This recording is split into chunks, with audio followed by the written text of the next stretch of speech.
Ayyee jaalmarra guddaa galatoomaa. Gaaffiin itti aantu Oromoo Diyaaspooraa Miidiyaarraa kan kaatedha.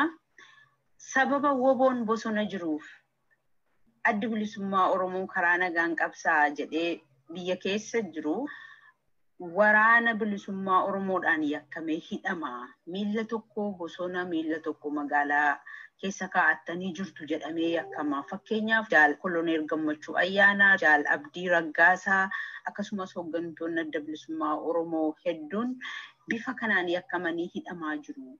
Dhuguma hidhata walii qabdu kun akka hin taane wanti gochuu dandeessan jira waan jedhudha. Jaalallee inni kun sababaa ta'uu hin danda'u. Garuu dubbii bishaan olii yaa'u doona nyaachuu barbaadu akkasumaan na nyaachuu yaa waraabuu jetti harreen jedhamee waliin wal fakkaata. Waraanni bilisummaa Oromoo gaafa adda bilisummaa Oromoo karaa nagaan nu baasa jedhee biyyatti gale akka isaan baasne argee biraa hafee gaafa dhiqate dubbii. Warri kuni ammoo ofii isaaniiyyuu bahanii miidiyaa adda addaa irratti waraana akka hin qabne, waraanni isaaniin hoogganamus akka hin jirre, harkallee akka keessaa hin qabne ibsataniiru. Kana caalaa wanti isaan gochuu danda'an ani jira jedhee yaadu. Yookiis ammoo yarni akkaataa kanaan biyyatti galee qaaddoon keenya samiin akka deemaa ture aduu beeka. Keessaa qooda fudhataa turte keessatti irra haddatu waan ta'eef sirna kannaa seera kannaa yoo karaa nagaa filachuu qabatee akkaataa filachuu qabaa waraanni kun waan ta'u irra jiraatu wanti lafa taa'uu qabu irra jiraata. Kun hundi sirnan taa'anii keessatti taa'amni kun gaafa galillee gallansuu mataasaa danda'e qaba waraanni bilisummaa Oromoo. Haala akkasii keessatti hooggansa kennuun waan danda'amneef hooggansa mataasaallee ta'uu maaliifi taa'amni kun yoo akkaataa kanaan gara biyyaatti booji'amu yeroo galu waraanni bilisummaa Oromoo qabsoo bilisummaa Oromoo oolchuu jecha mirga seerri kennuufi dhimma baheeraa kanaan qabsoo oolchuu irratti maqaa gahumsa qaba waan ta'eef hooggansa mataasaa tolcha. Hooggansa mataasaa tolchatee qabsoo gaggeessaa. Kanaaf nuti karaa nagaa irratti kan nuti jiru karaan sun akkam taasisa waan beekne hidhannootiin warri kana fuutee galee immoo edda gargar bahamee paartii siyaasaa ta'anii. Paartii siyaasaa kun maal akka hojjechaa jiru beekuu fi dandeenyu hin beeknu gaafatamaaf qabu. Kanaaf hidhannaa tokkollee walitti hidhata tokkollee hin qabnu qabaachuu hin dandeenyu akkaataan itti qabaachuu hin jiru. Hedduu galatoomaa jaalmarroo. Gaaffiin amma itti aanu kan Oromoo Diyaaspooraa Miidiyaadhaan kunilleen jaalmarrooni kana dura miidiyaa tokko qofaa irratti yeroo hedduu sagaleen isaa dhaga'amaa ture. Namootni miidiyaa sana waliin hariiroo qaban tokko tokko akka jaalmarroof qajeelfama kennamnii fi hidhata addaa qabaniin mootummaa waliin araarsuuf akka propoozaalii qopheessanitti himamaa ture. Dhuguma jaalmarroon kanaa waan quba qabu qabaay waan araaraa fi qajeelfama kanaa jedha. Ani jaalanne har'aa sagalee cunqurfamaa nama qilleensa irraa oolchuu danda'u eeyyamiidhaan argatu jennaan dhimma itti baha. Miidiyaa hedduu waliin itti malee miidiyaa tokko addatti baasee kan waliin interviiyuu godhu jiru. Ammoo wanti kana miidiyaa hubatamu qabu miidiyaaleen hedduuni sagalee keenya ukkaamtuu fi sagalee cunqurfamaa dabarsuu caalaa warra abbootii irree waliin wal ta'uun sagalee keenya ukkaamtuu turanii kana keessa miidiyaaleen ammoo sodaa tokko malee sagalee uummata kanaa ta'uu fi sagalee waraana kanaa ta'uu fi sagalee sana cunqurfamaa hundaa ta'uu fi yeroo nu gargaaranitti dhimma bahaatu. Kan sanarraa hafe wanni ani itti amanu tokko ammoo miidiyaan Oromoo kumni tokko bakka adda addaatti banamee namni tokkittiin immoo hin dhageenye caalaa miidiyaan tokkitti Oromoon kumaatamaa dhaggeessa osoo jiraatee miidiyaa jabaa qabatee ni amana silaa osoo ta'e walitti dhufuuf danda'ame hawwii gootu. Kan kanarraa ta'e garuu miidiyaa tokkitti qofaa ammoo nama si barbaadu fi nama sagalee si ta'uu barbaadu immoo ni jajjabe kan sanarraa hafe eenyuyyuu keessattuu waraana bilisummaa Oromoo bira namni mul'atee taasisu dhokatee jiru tokko iyyuu jiru. Waraanni bilisummaa Oromoo hooggansisaa irreedha jira. Ajajaa olaanaa waraana bilisummaa Oromoo qabna. Kan sanarraa hafe waraanni bilisummaa Oromoo gama damee dantaa dippiloomaasii, siyaasaa, dinagdee, jaarmiyaa hawaasummaa isa kana hundumaa irratti waan inni hojjetu dhiisu. Namni akkasitti odeessu iyyuu kijiba. Yoo silaa hojii akkasii hojjetta taate aduu hidda jirti hojii qofaatti jirta. Ammoo hojii akkanaa hundumaa erga jaarmiyaa ajajaa waraana bilisummaa Oromoo olaanaa tolfanni hundumti taa'uu dameen jiru hojiitti jira. Dameen jiru kun hundumti iyyuu eessatti maal akka hojjetu garuu waraana sana qofaatti quba qaba kan dirree jiru. Isa akka kanaan dura addi bilisummaa Oromoo beeksa yoo ta'e waajjira qabaatee nama dippiloomaasii irraa hojjetu nama siyaasa irraa hojjetu qabaatee mul'ateetu adeemaa ture. Sanarraa waan baranne qabna. Hojiin ni jira eenyu akka hojjetu garuu namni beeku tokko iyyuu. Inni kaan garuu kana duuba waa fudhachuu fi maqaa horachuu fi akkasittiin kijiba akkasii oofu tokko iyyuu hin qabu. Sun nama keenyatti. Namni akkasittiin nu qajeelchu namni beeku tokko hin jiru. Namni akkasii nu qajeelchu hin jiru. Nuti dirreerra jiraa dirree keenyi namoota waataan hojjechuu qabanii asii duraan qajeelche. Qabsoon inni kaleessa fageenyarraa gara biyya keessaatti qajeelcha har'a jiru dirreerraati gara biyyaatti dirreerraati gara keessaatti qajeelaa jiru. Kuni qalbii dhaloonni har'aan tolfate. Inni waraana bilisummaa Oromoo duubatti jiru jechuudha. Uummata Oromoo bal'aa jechuudha.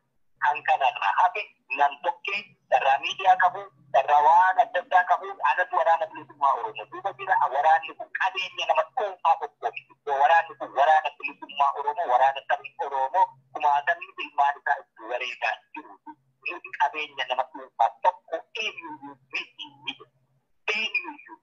Kanaaf araara akkasittiin tolchanii asirraanii godhanii waan akkasii hin jiru namni eenyuun bakka buufate jiru jechuudha. Namni akkasii yoo jiraate immoo hakku bakka nuti hin kijibaallee nama akkasii hin qabu. Araara barbaadama yoo ta'e ifaa ifatti dubbannee qabsiinee barbaachisu lafa keenye ifaa ifatti miidiyaan kan quba qabu hawaasni kan quba qabu boksaan tokkollee duubaan kan hin jiraanne araara akkasii yoo jiraate irratti dubbachuuf qophii jedheera. Hankanaatti itti boksaa keessaanii gaaffii qabaa sharafne fedhii dhuunfaa keenya guuttachuu kanneen goonu jiru. Kun akkasitti hawaasa keenya biratti kan inni quba qabaatamu itti jira. Eenyuyyuu gaaffii wayii qopheesse yookaan wixinee wayii qopheesse araarri akkaataa kana adeemuu qaba achitti.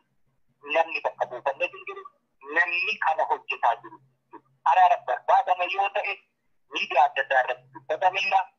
Araarri sun garuu araara boojii yookaan namni wixinee wayii qopheesse achirraanii dubbii fi gaaffii sabaa ani nam tokkitti yookaan waraanni bilisummaa Oromoo qobaasaa sharafuu jecha waraarra akkasitti jiraatu. Kasar itti kuufetti kan waraarra akkasii yoo taate immoo ani inni kabeeku kan mul'atu ifatti taate. Hanganaatti gurjaaji akkasii Oromoo fi biyyarra naannee waraqaa akkasii gilaassii akkasii yookaan wixinee akkasii baatee adeemu hattuudha. Oromoo irraa hojjechuu qaba. Hojjechuu qofaa immoo miti warra akkasitti qabsoo Oromoo keessatti kan nagda ta'anirraa dhaabbatanii sirgachaa kan akkasitti hubatamu qaba jaalanni. Hayyee jaalmarroo hedduu galatoomaa. Gaaffiin ammatti aanu ammas Oromoo Diyaasporaa Miidiyaa irraa kan ka'edha. Yeroo uummanni fincilaa jiru kana keessatti waboon maaliif tarkaanfii diina dugda guutuu fudhatee diina nurraa hin ariine waan jedhu gaaffii dhaggeeffattoota isaarraa ka'edha dhiyeeffata. Kana maal jettu? Kuni waan Oromiyaa keessa jiru hordofaa namni irratti mul'ataa ta'ee jedhee dhugaarraa ta'uuti. Waraanni bilisummaa Oromoo lolee kutee kukkutee irraa hiikee naannoo hedduu qabatee jira. Jaalalli keessumattuu har'a. Ammoo biyya ukkaamamtuu wanni tokko keessaan baane keessatti akka qabsoo gaggeessaa jirtu hubatamuu qaba. Isa qofaaf immoo nuti waraanni bilisummaa Oromoo qabsoo bilisummaa Oromoo kana sadarkaa hooggansaatti ofitti fudhatee kan inni gaggeessaa jiru yoomii kaasee kan jedhamu beekamuu irra jira. Sila dubbateen jiru isa kana waraanni bilisummaa Oromoo qaama adda bilisummaa Oromoo keessaa damee dantaa qofaa ture ajaja fudhatee hojjechaa ture. Har'a garuu sana fiigee qabsoo ofitti fudhatee ajaja kennaa isaa ajajamaa hojiitti jira. Hanga waggaa tokko asitti ammoo duula guddaa mootummaan addunyaan itti hidhate irraa jalaa filume dura dhaabbanni injifanneetu amma immoo gara xumuruutti adeemna. Kanaaf waraanni bilisummaa Oromoo sirna nurraa dhari'u halkan tokkotti walitti galma ga'uutiin jiru. Lolatti tajjirama kun ibsa toota piroosesii qaba wanni kun halkan tokkotti wanni ta'utti jiru. Qabsoo akkasii kana keessatti yookaan waraanicha lolti birreessatti injifattee namoota siyaasaa isa hoogganani marsitee harkaan qabdu. Yookaan ammoo namoota siyaasaa hoogganan sana marsitee harkaan qabdu hooggansa keessatti waraana jajjiiba irratti facaasu. Waraanni bilisummaa Oromoo kana lamaan keessaa ta'e halkan tokkotti ta'u. Akkaataa kanaan gaaffii nama gaafachuuni yemmuu garmalee garraammii nama jechuutti danda'e. Gaaffiin akkasii yeroo qabu ammoo gaaffii ka'ee deebii kennuun dirqama waan qabuuf kana deebisu. Waraanni bilisummaa Oromoo halkanii guyyaa tokko boqonnaan qabu. Garri biraa ammoo yoo waaqaa hammalee ol ka'anii bu'aan fuudhan. Waraanni bilisummaa Oromoo itti duulamaa kan ture diina irraa fudhame. Oromoon itti duulaa ture jaalanne kana waliin dhoksine. Biraa fi diina irraa itti duulamaa ture. Kana dandamachuu keessatti wareegamni nu kafallee fi waan yeroo hedduu ijaarramne nuti fudhanne qoosaatti ilaalamuu irratti jiraatu. Kanaaf yoo waa olin kaayyamne yoo kaleessan kunuunsanne boruudhaa farakkina foonaa qaqqabe jettee tuqiinu jettee yaaddee yoo hin kaayyamne ol kaatee waan hin keenya fuudhuun hin danda'amu. Gaaffii akkasitti yeroo nuti jiraatu waan keessa turre waliin beekamuutti jiraata. Namoonni hedduun ala jiru kun duula inni irratti gaggeessaa ture. Keessumaa duulli mataasaa duulli qawwee rakkoo hin qabdu mataan isaatti mul'ata wareegamni keessatti beekama. Duulli arrabaa fi ololli arrabaa garuu akkuma irratti gaafate qofaa madeessa malee isa kaanitti mul'atee hin argamu. Duula akkasiitiin Oromoon haala kanaanii irratti duulaa ture. Keessumaa gara alaa kana gaaffii akkasii beeksee gaafachuu qaabdii. Nuti daandii barbaannee irra jiraanne keessatti qiccoomina mataa keenyaanii dhaabbanne malee Oromoon gidduu isaanitti duule maddii hedduutu ture beektaa jaalamne. Kana hundumaa keessatti kophaa yeroo dhaabbannetu jiraati. Asis garagallee diinarraa asis garagallee diinarraa gama hundaan xiyyiinitti dhukaafamaa ture garuu madaa sana qabannee keessa socho'aa turre yeroo itti namaa jennee nama dhabne ture. Kanarra dubbachuu waan barbaadu. Amma waraanni bilisummaa Oromoo kana hundumaa keessatti wanti inni galaa godhatee adeemaa ture qabsoon kan gaggeeffamu isa cunqurfamee fi isa wallaale. Inni beekuu fi inni bilisa ta'ummaa silaa maaltu qabsoo gaggeessaa.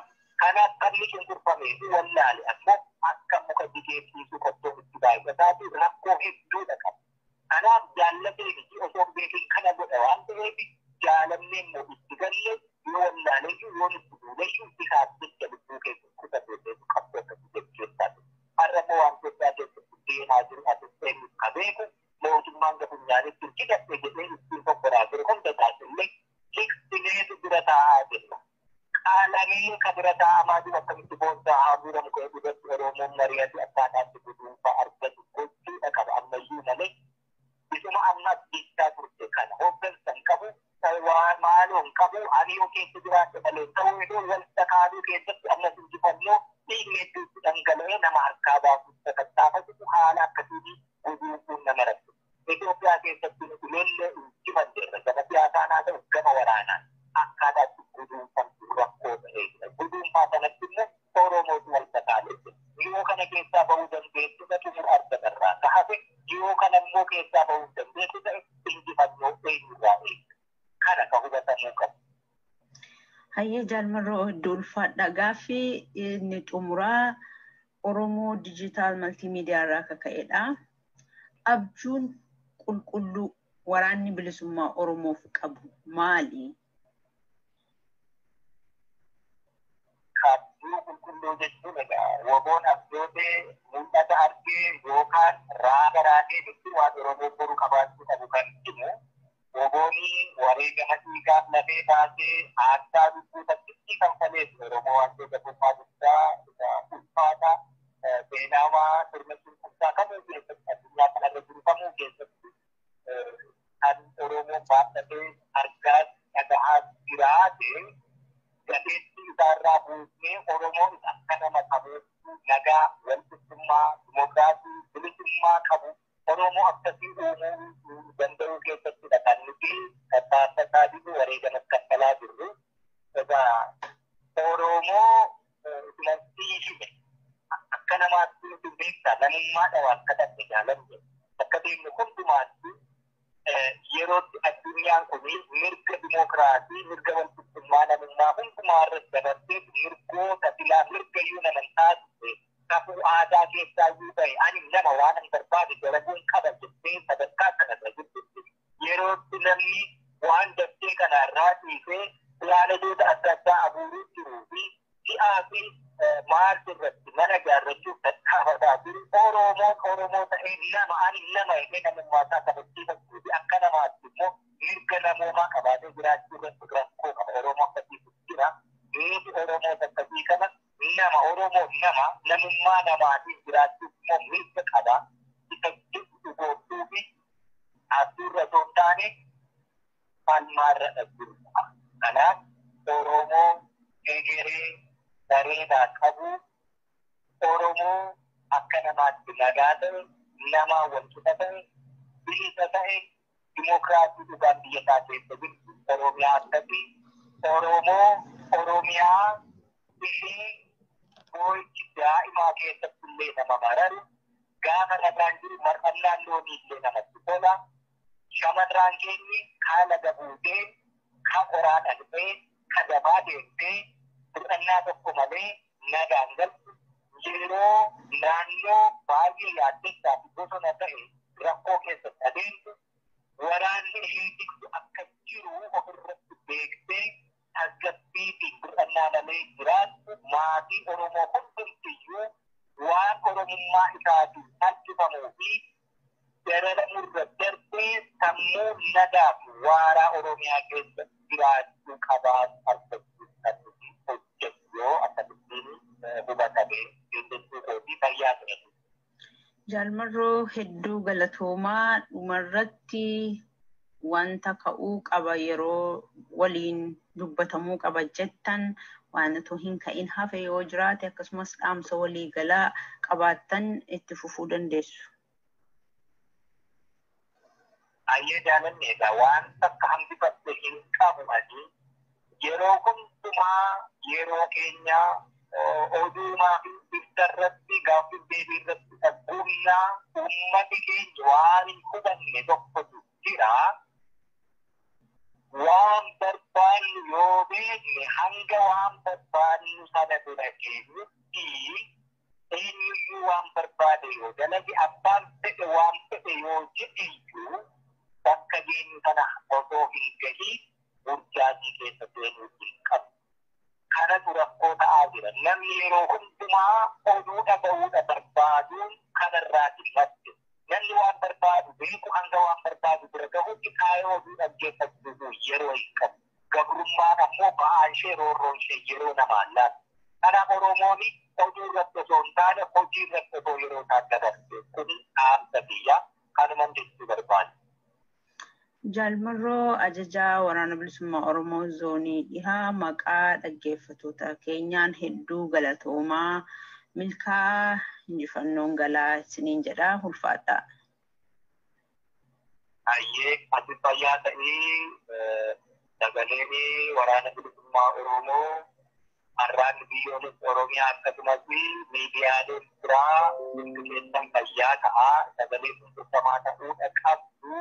Dandeessan ammoo fedhiin Oromooti hawwiin keenya fi miidiyaa kumaatamaa namni tokko dhaggeeffanne qabaachuu caalaa miidiyaa tokkicha namni kumaatama dhaggeeffatu uummachuu irratti walitti adeemaa inni kun yaada kooti fayyaa ta'etu. Hayyee ulfaadha. Hayyee egaa waan jettanii hoo qabaattan jedhaa walumarkaa fuudhaatii galatoomaa. Gadaa miidiyaa neetwoork tifuu dandeessa waan jettoo jiraatte ammeeyuut godhadhuuti.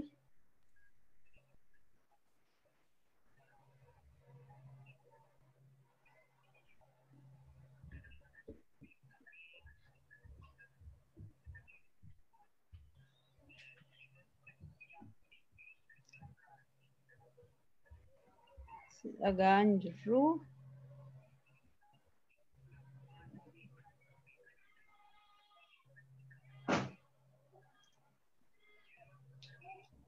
Tole baay'ee gaariidha. Sagaleen koo hin dhaga'amaa? Hin dhaga'ama.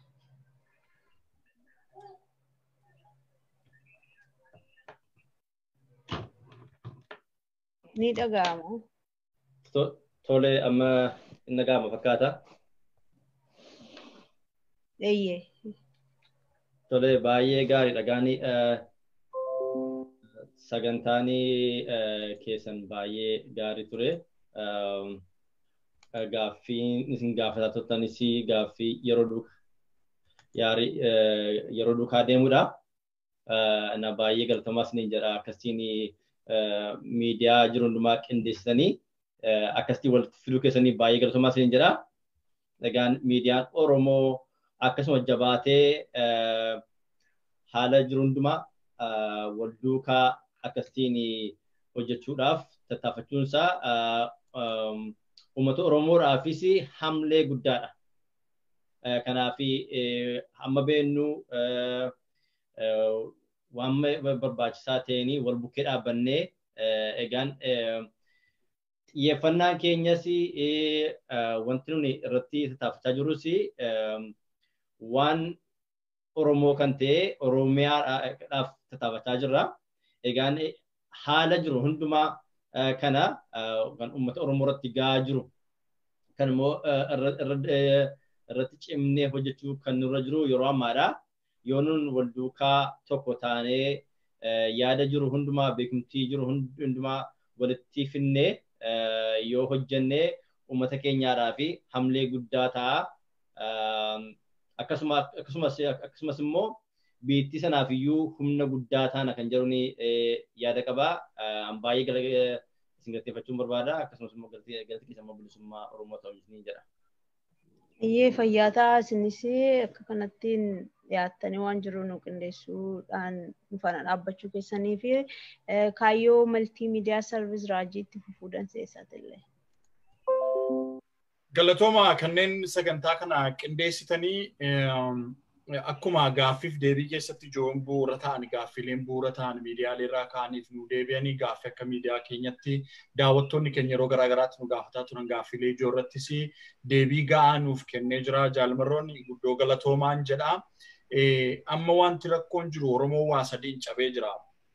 Dinagdee, humnaa fi miidiyaa. Yeroo kana jennu ka humnatitti jira waraanni bilisummaa Oromoo lolatti jira gargaaramuu qabaa. Humnaa'uu qabaa Oromoonis akka sabaatti immoo hidhatee of jireessuu danda'uu qaba jechuudha. Akkuma sabaattu woboon common denominator qabsoo keenyaati waan ta'eef isaan gargaaramuu qabu. Gama dinagdeetiin Oromoon cimuu qaba. Dinagdee hin qabu namni keenya hiyyeessa Oromiyaan hundumtuu qabsoo itti hirkantummaa kan gaggeessaa jirru qabsoon bilisummaa Oromoo keenyas waan hin qabneef jechuudha. Sadaffaa kan itti miidhamaa jiru ka diinni keenya xiyyeeffatee rasaasaan olitti nu miidhaa jiru miidiyaa.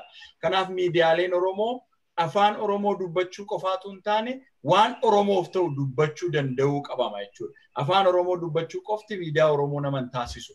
Waan uummanni keenya barbaadu maali kan jedhu godhachuu malee ofii keenyaaf warreen nu gargaaran yookiin warreen nuni itti hidhata qabnu qofti waan isaan jedhan gochuu hin qabnu akka miidiyaatti. Kanaaf miidiyaan asitti jiru kun nama miidiyaa 6-7 kan affeerame miidiyaa 20 oli miidiyaaleen Oromoo kan hafan hin jirani. Kanaaf osoo miidiyaa uummataa warri jedhaman akkuma waraanni bilisummaa Oromoo nu ka garee tokkoo miti ka uummata Oromooti jedhanii himatani.